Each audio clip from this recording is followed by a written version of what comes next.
Imagine you're walking through the world and the sky blackens around you. You start hearing voices scream in the distance. That's when you know a zone-wide event's coming. You better get some friends, you better get some people you don't even know, and you better be prepared for this. One of the most exciting things about Rift is that in addition to all of the static content that people are used to from other games, there's new types of things to do no matter where you go. Whenever you talk about dynamic content, you're talking about individual events that happen throughout the world, but everybody's waiting for that one that ties the entire world together. You've seen rifts and you've seen small-scale invasions, but a zone-wide event literally takes over the entire zone. We're talking hundreds of players together.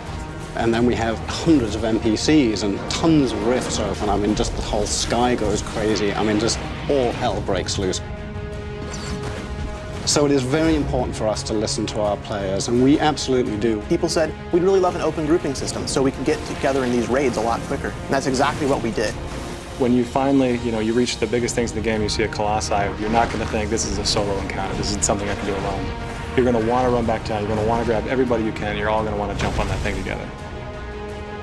We are offering dynamic content in a way that no other game is, because we are giving players direct control. Ancient Wardstones are like a content pinata. This is your way to interact with the world and drive the game and make it do what you want it to do. The most immediate impact the player is going to see is going to be in the quest hubs themselves. Doing the quests upgrade the hub.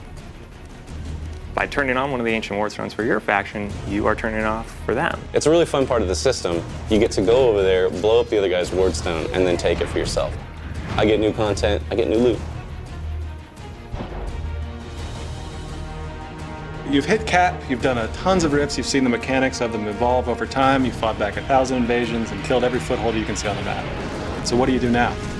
What we want you to do is we want you to go find the expert rifts and the raid rifts. Not only are the rifts bigger themselves, but the types of things and the number of mechanics and objects that we're spawning in, it's just magnified.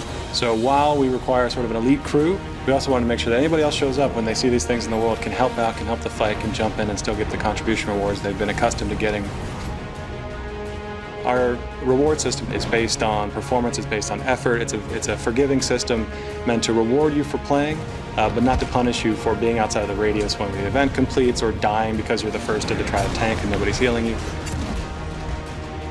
The best reward you get out of our dynamic content is the planar focus. And this is essentially an item which has this number of slots associated with it, and you're going to be able to get essences from doing planar content. They can power up abilities you already have or give you new abilities. We wanted to put that middle M back into MMO. We're making a AAA MMO here, and we're doing things that nobody else is doing. It's not the world playing itself, it's not interactions between various systems, it's you. So when you take all these new types of things to do, and you put them all together, that's when you know.